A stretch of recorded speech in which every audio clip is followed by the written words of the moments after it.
Electroconvulsive therapy, or ECT, is a powerful way to treat severe depression, but it is used only when traditional medication approaches have failed.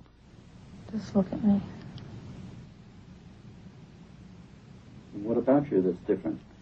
Everything. I smell. You have a body odor? Mm-hmm. My hair's falling out. Hmm? I'm disgusting. I'm evil. In fact, you think that you should be dead. Did you try to kill yourself? Did you really? Yep. Tell me about it. Took a bunch of pills, aspirin, When was this? on Thanksgiving. When Mary attempted suicide, Morning, afternoon. it opened all her feelings to the world. They now were expressed in all their intensity. She was worthless, hopeless, life was not worth living. She felt she was the devil, and she had the idea that the only way to end this terrible pain was suicide. She tried at home. Her husband brought her right to the hospital, and from that moment on, she had to be monitored. We had to have an individual sit with her 24 hours a day, because all she could think of was trying to kill herself. There were hours in the next few days that we had to put Mary into restraints. The alternative was that she would scream and try to kill herself by any device possible.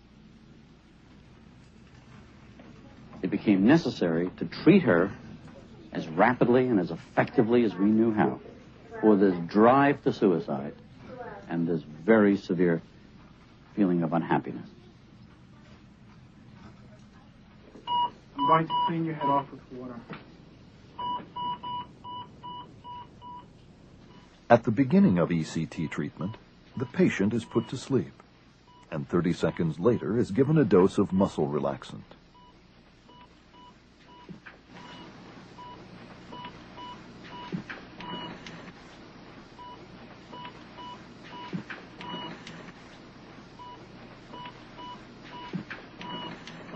Revitol's going in.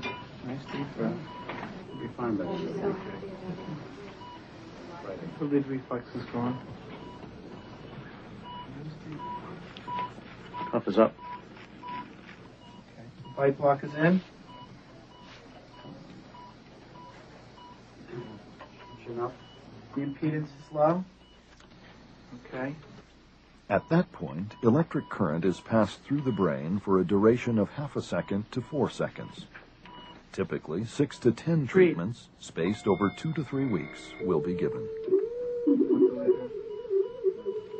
ECT produces a seizure, which needs to last for 25 to 120 seconds to be a good or effective treatment.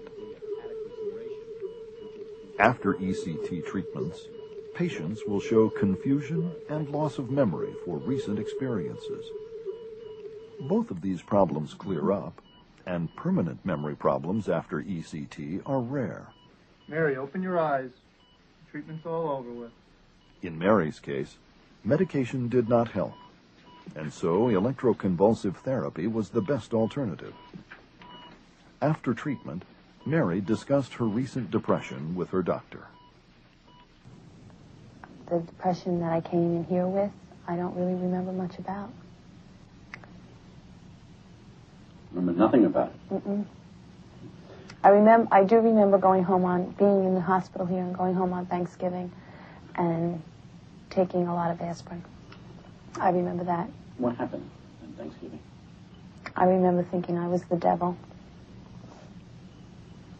Yeah. And taking aspirin, and then my son coming from my neighbor's house and coming into the bedroom, and then I remember feeling bad that I had done that because I didn't want to die and leave him.